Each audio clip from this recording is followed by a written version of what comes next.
Hello and welcome to the Westcity Church podcast. If you'd like to get to know us more, find us at westcitychurch.com.au. We really hope that you're encouraged by today's message.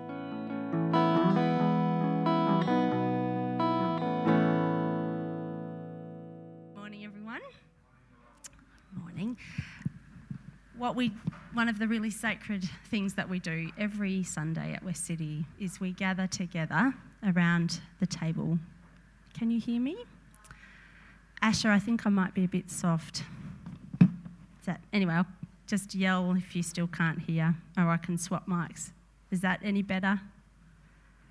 Yep, great, thank you. So we gather together around the communion table and we have common union. And so every Sunday, someone from the congregation just shares a little bit about what God's been placing on their heart relating to communion. And today, I wanted to share, I think one of the most profound moments for me in the Sunday service is that pause that coming to communion offers. And that it's an invitation, I think, to kind of still the busy and the crazy in our minds and take, whether it's 30 seconds or 5 minutes or whatever it is, to still ourselves in the presence of each other and in the presence of God, to perhaps hear his voice. And one of the things that I've been hearing really consistently, and maybe it's because I'm a bit thick and a bit slow, is the word rest.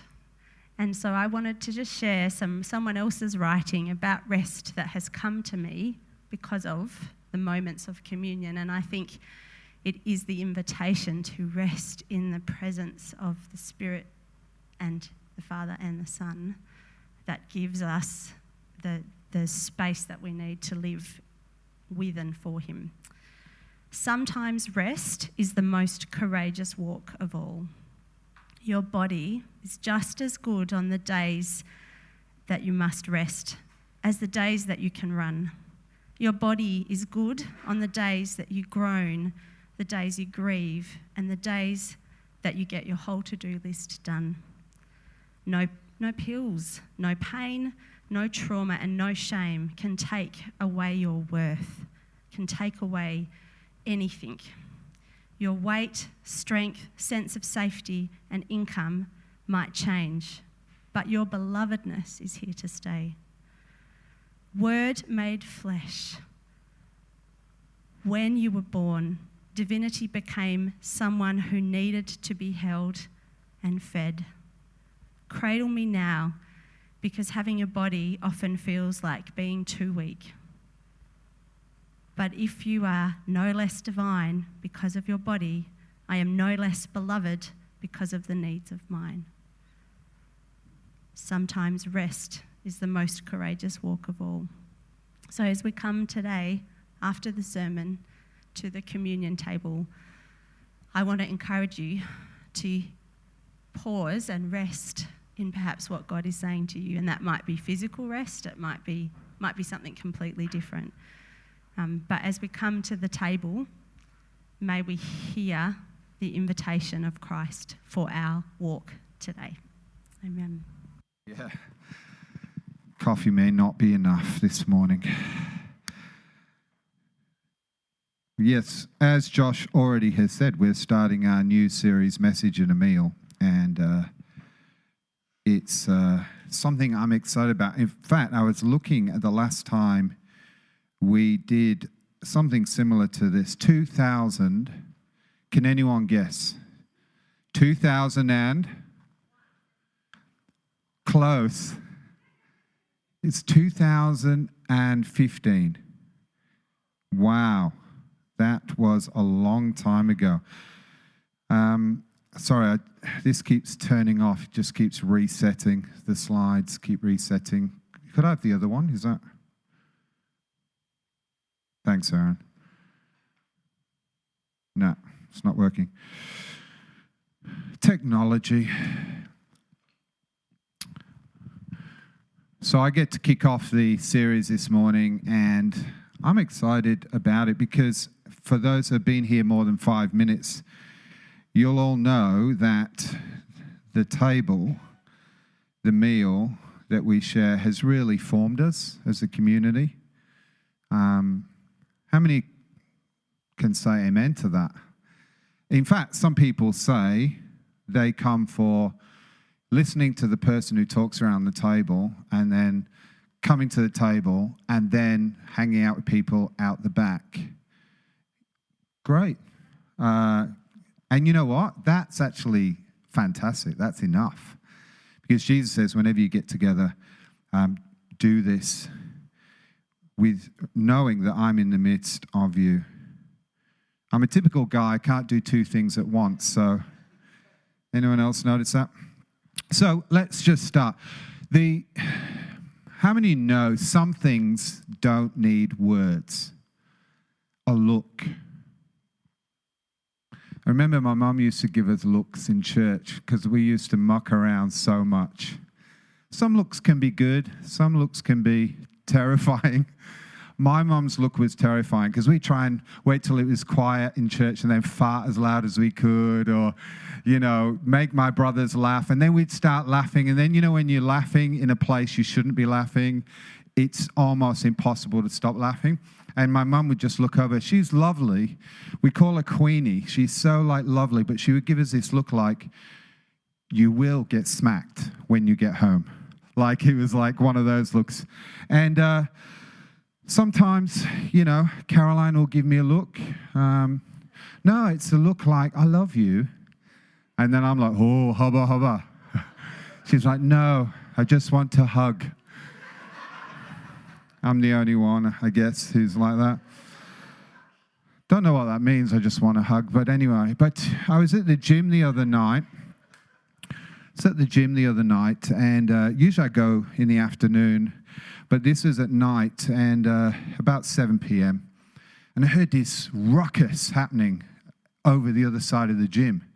Like shouting and not even shouting, but it was like screaming and shouting. And I actually thought two guys had sort of got into it over, I don't know, who had the biggest biceps or something. So it's Revo Fitness, so it's a really big warehouse. So I couldn't see what was happening. So I thought, being nosy, I'll just wander over there. And as I walked over, I saw this guy. He looked like he was fully dressed, hoodie and all that. He was running up to the girls at the on the leg press kind of the racks, and he was literally shouting and screaming at them and scaring them. That I could see everyone was terrified. Now there's quite a few people there, and. Straight away I thought, what had happened is he'd tailgated someone in, and he was crazy. He was on something, or I don't know what was happening, but he was just off his face, and I could see the fear in these girls' eyes. So as I was walking up, there's this other chick. She's like a power lifter. Her name's Victoria. She hates being called that, so I call it her all the time. And she looked at me as I was walking up. She said, "Are you going to do something, or shall I?" And I was thinking, Victoria, you probably have more chance than me. But I said, yeah, I'll do something. So I went up to this guy, and as I was walking up, I was like, hey, bro, you got to leave. And I sort of put my arms out like this. But as I was doing it, I was looking. There was lots of guys there, young guys, fit guys. I was looking at them going, what does that mean? If I did this to you, what? It wasn't what it meant when I was doing it, Esther. It was like, help me, but have my back at least. So I'm doing this to this guy. He's going, he's running around like Tasmanian devil, just, and then eventually, obviously he didn't want to mess with Brock Lesnar. I was naked at the time as well. No. And he sort of jumped over the barrier and left, and I sort of waited around a bit longer, and because I was thinking of our girls, they said, they don't want to go in the car park and be scared. But these guys, they just did nothing. They just stood there and let me kind of do my arm thing, just walking towards them. The fact is, lots of things speak louder than words, a look, but also a sign. The fact is those guys didn't catch what this meant. But let me just show you a sign. What does that sign mean? What's that sign? disability parking, yeah, or different ability parking, disabled parking, or a hot car. Yeah, well, look, that's a sign, right? That's a sign. Pretty clear. I won't say who parked there or how long I've been married to her. But we were having breakfast yesterday, and it made me laugh because as we were walking, I said to Caroline, I'll walk back to the car with you. And as we're walking back, she just stopped. Caroline's very expressive. Has anyone ever noticed that? She's very expressive, and she just literally stopped. She went, ah! And honestly, I almost had a heart attack. I was like, whoa, looking around, and she's like, tell me I didn't. Tell me I didn't. And so we walked closer, and yes, she had parked for an hour in a parking spot that maybe she shouldn't have. Well, she definitely shouldn't have. So I did the caring, loving thing a husband does. I started videoing her as she was leaving. And there's another guy there. I was like, can you believe this? Mercedes owners, right? Like, what the heck? And she was like, Phil, I'm mortified. I was actually thinking she's probably crying on the way home. So I sent it to the girls on a little group chat, our family group chat. And they were like, oh, Mum, there's probably someone came. They were looking forward to a great morning. And there's your car parked there, and they had to leave crying, and they were just giving her heaps. Yeah, I am getting that look. By the way, for those of you wondering, I can't believe Phil just surrendered, but I did ask permission for this, all right? And she was like, oh, okay. She was like, why are you telling it? I was like, I don't know. No, I do.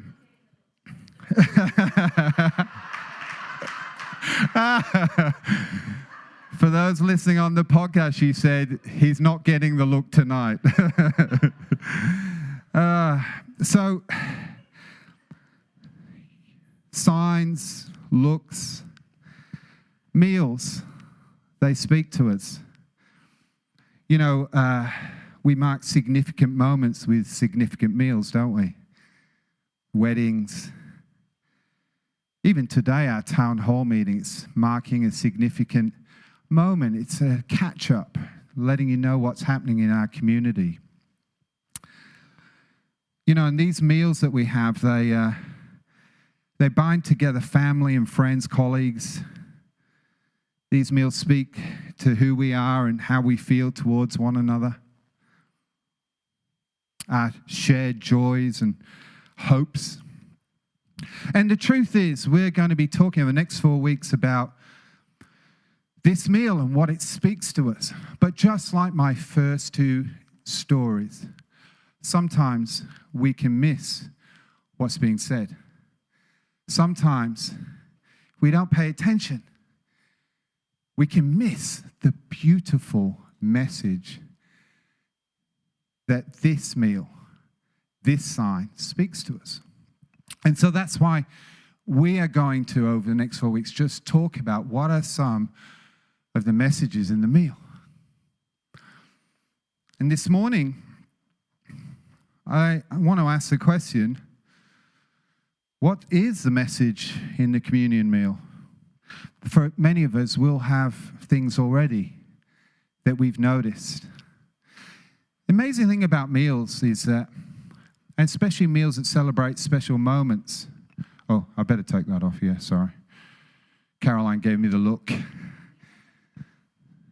The meals that celebrate special moments is that it's not so much about the fact that we're fed, is it?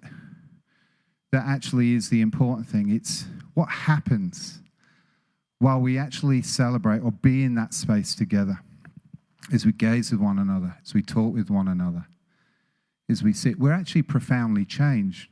Yes, by the food, but so much more. So, we're going to look at this first verse today.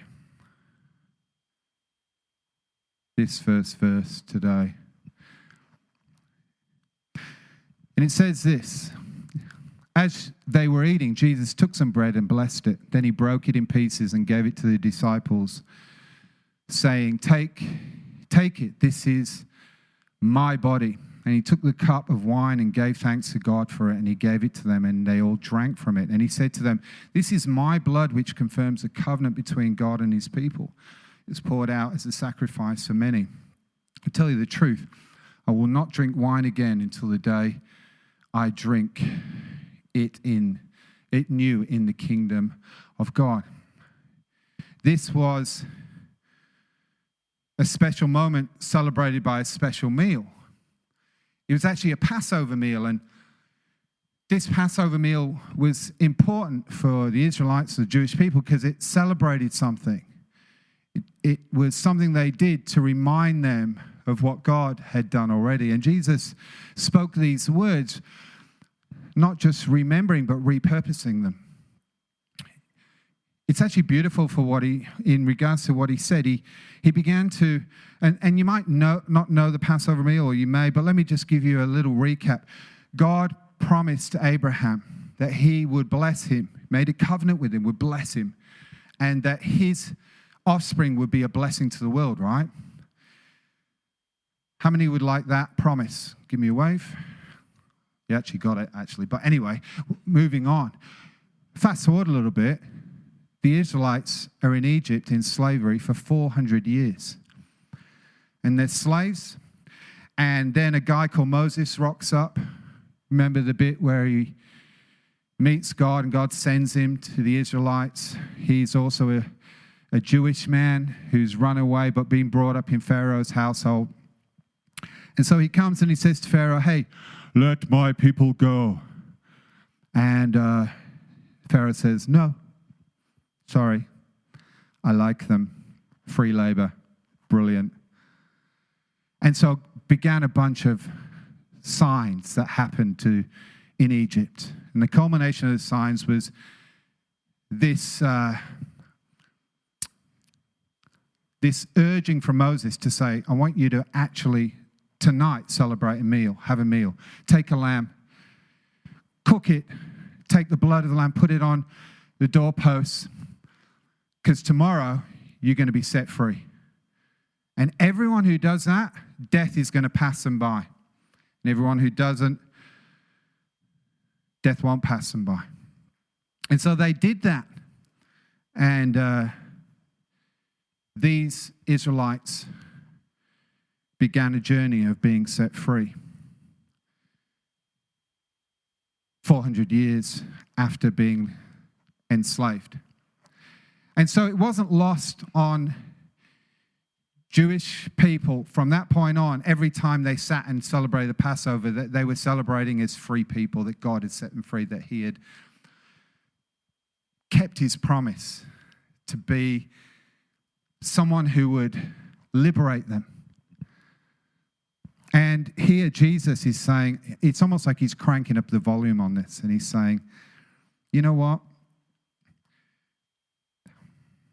I want you to know that I'm the Lamb, and through my sacrifice, I'm going to liberate you and remind you that you are a free people, and I'm going to inaugurate a new kingdom, and you're going to be absolutely blown away by what God is continuing to do in the world through you and through my death on the cross.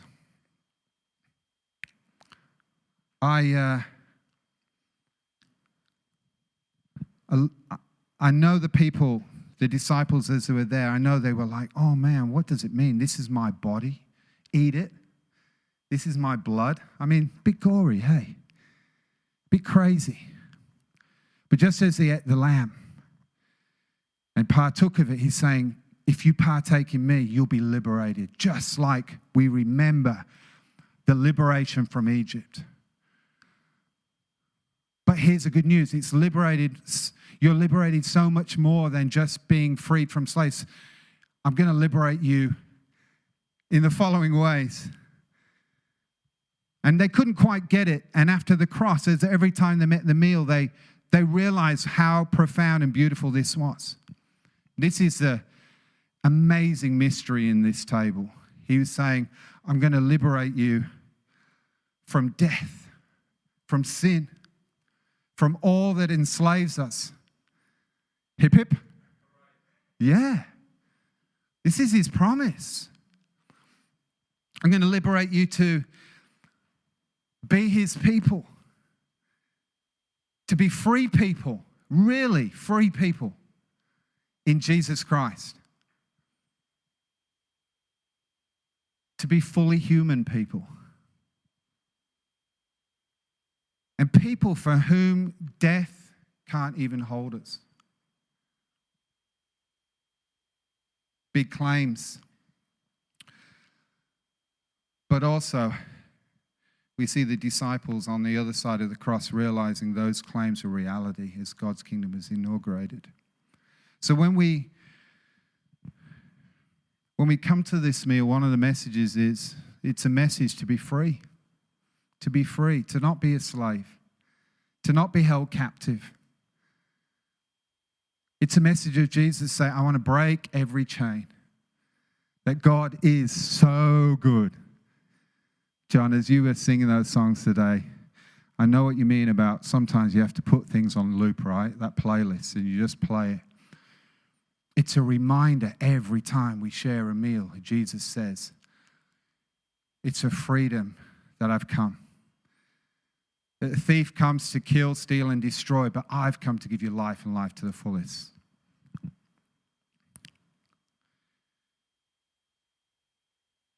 The great thing about the meal is, firstly, you think, you can be told that and know it in your head, but the meal somehow helps it sink that 35 centimeters, or if it's me, 3.5 meters, sink down. To not just be a mental assent, but to be something that you actually feel and touch and handle with others. The message of the meal, firstly, is that Jesus has come to set us free.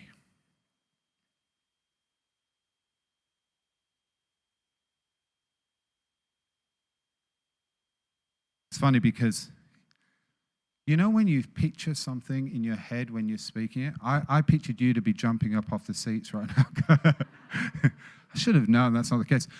But as I was writing it, I was like, oh, Lord, thank you that every week. But that message can be missed, you see. It can be dismissed. Hold that central. Josh, you said that this morning about holding it central.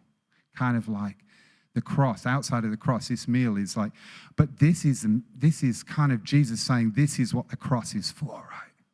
Hold it central. Don't miss it. Don't miss it like the disability sign. The look. No, sorry. Don't miss it like the guys at the gym that I was doing this to. Could it be that Jesus today is doing this to you? He's doing this. He's going, because that's what he was doing with the disciples on that Passover meal. He was saying, this is so much bigger than you could realize. And one day you'll discover it and you'll know the joy of it, the reality of it. But don't miss it. They missed it, but they got there eventually. The other thing about the message in the meal, it's big for us at West City, and I only speak on this whole series once, so I wanted to just throw this in. Is in the message of this meal is the welcome of Jesus. The welcome of Jesus. Several years ago, a young lady came to church for the first time, and after church we had a conversation. I remember it was up here. And her name was Natha. And it was Natha's first time, I think, to church. And she said to me, when we came up front, she said, we're chatting, and she's like, hey Phil, what does West City believe about the communion table? And she began to unpack. She's come from a Catholic background, and so she was like, in the Catholic Church there's this idea of, transubstantiation, which means that bread and that ribena, at the time we were having wine, but the bread and the wine become the literal blood and body of Jesus kind of thing. As the priest hands it to you. And she's like, what do you believe here at West City? And there's a few beliefs around the table. And this might lead us to sometimes missing the point, or maybe getting the point. There's that view that I've just shared, but there's also that this is just a symbol. It's just a symbol of what Jesus, just a picture, a beautiful little, nice little picture.